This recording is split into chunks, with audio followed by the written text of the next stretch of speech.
What's up, Ragin Nation? How's it going? This is Alex Jr. You're watching the Ragin Ronin review. Got a review for you. I saw Mal 22. It's the latest film from director Peter Berg, and I actually really like a lot of Peter Berg's work. I liked his last three films, such as Patriots Day, Deep Horizon, and Lone Survivor, which were all based off of true stories, and they all also starred Mark Wahlberg.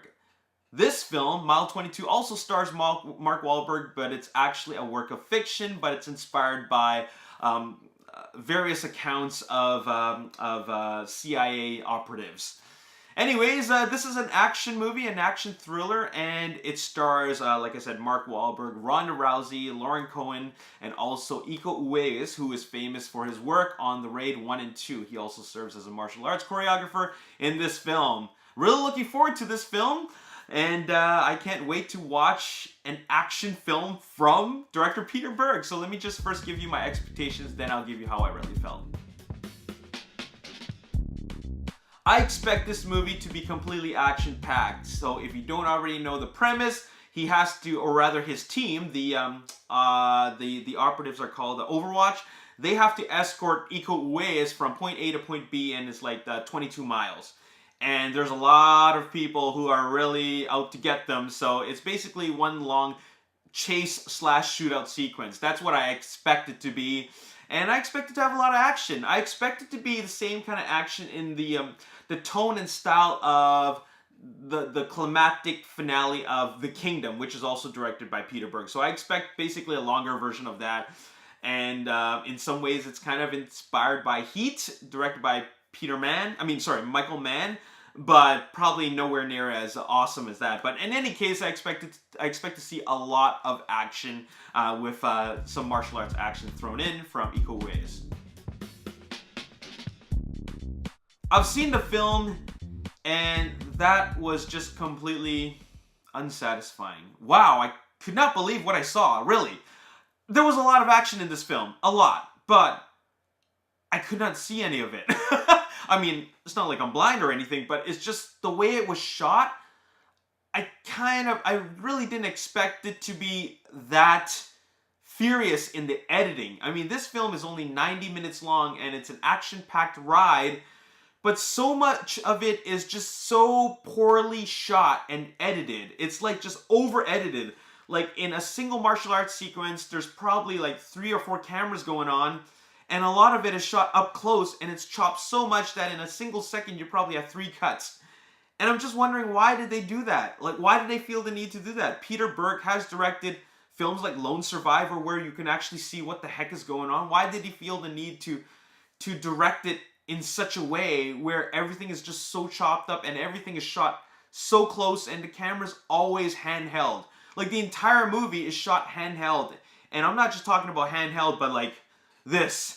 There's a lot of this going on, and wow, I just got to the point where I was bored. Like I couldn't take much more of this action, or the way this action was poorly shot. So let me give you some things that worked. I can't say there are things that I liked, but there are things that worked, and that was I was still interested in how they got from point A to point B. Sure, it's an action-packed ride, which was poorly shot and edited, but I'm still interested in how they get there. And because they have an end goal, and just to see them go through a lot of stuff is it can be slightly exciting in a way, but had it been shot better, it would have made for a much better experience. In any case, I was quite interested in seeing if they actually were going to get to their goal. Another thing that I thought was also interesting is that they did not decide to go for the conventional and traditional, ending for an action movie. They decided to just do things a little bit differently, and that was cool.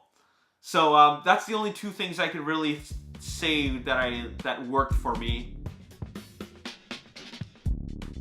Now let me give you things that didn't quite work for me. Obviously, the poor camera work, the editing, the direction. Why, oh why did Peter Berg decide to go for this style of choppy and trashy like visual storytelling? This is just, why? I mean, you have a martial arts expert like Iko Uwais, and he's also a choreographer, so you just butchered his work. Really, you just completely butchered his work, and I really don't understand why.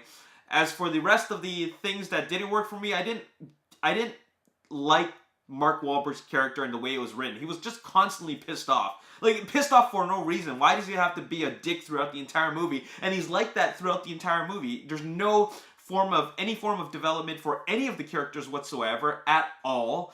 And it just didn't make a whole lot of sense to me. Like, why he needs to be like that. So that didn't work for me. And just such a weird... It's such a weird creative direction. Like, a bizarre creative direction to just do that. Another thing that didn't work for me was just like this whole like idea of Overwatch, this elite team. They're supposed to be really good, but how are they any different from any other special ops team? Like, they don't really show you or tell you why they're so good or why they're so elite. They're just special forces, and I've seen this type of thing before. They just carry out these special ops, right? These missions, but it didn't make me feel like, okay, these guys are cool, these guys are elite. Like, what is up with them? It just made it feel more and more like in the realm of fiction. And I know it is a work of fiction, but they really put it like to the point where it's like just out there. It doesn't have any sort of realism whatsoever. Well, there you have it. What a disappointing film. I mean, I really wanted to like this film. I really wanted to like this film as a follow-up to 3 great films that he directed previously, and he just came up with some garbage. Like, it was just a terrible movie. I'm gonna be generous, and I'm gonna give this film a 3 out of 10. Like, a 3 out of 10 is just not something that I would ever want to revisit. It's really unfortunate. There was some potential here for a solid action film. I thought that they could have made an action film that's very straightforward. It didn't need to be overly complex. I thought that this could have been a film with some really great sequences. Unfortunately, wasn't even able to give us anything like that. So that's really unfortunate. So I guess in some ways you gotta make some bad action movies. And I would prefer watching Battleship over this one, and Battleship was also directed by Peter Berg. Anyways, that's all I gotta say in this review. Hope you guys enjoyed it, and as always, if you enjoyed this review, you want to see more, hit the like button, subscribe to the YouTube channel, like me on Facebook, The Ragin Nation, also follow me on Twitter, Ragin Nation. My name is Alex Yu, thanks for watching, see you next time, peace.